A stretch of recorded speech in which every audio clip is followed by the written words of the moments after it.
ngeunah ai jadi konten kreator mah gini kan. Anas tiba heula abah jadi konten kreator.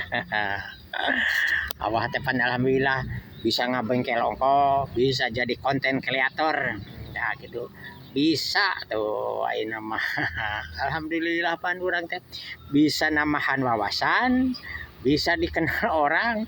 Alhamdulillah meureun abah teh ayeuna dukang seni nepi ka mana ya video abah teh.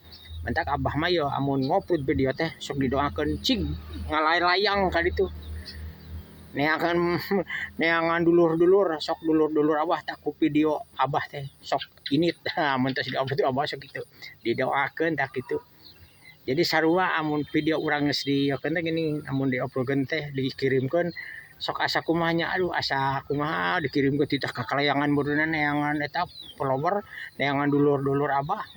Pan alhamdulillah ayeuna teh bisa dikenal saeutik gedena lah abah teh amun aya nu ngaliwat wah cenah berarti sok nonton video abah eta teh. Tak kitu ngeunahna jadi konten kreator mah geus pan urang teh init ka mana-mana ge ginian aing geus aya kawan mah nek ngonten di mana wae ge apalagi pan sok sering lah ngonten aya di sok aya di tempat rame tak kitu tah ngeunah pan urang teh asana henteu bisa ge jadi bisa geus kitu nya.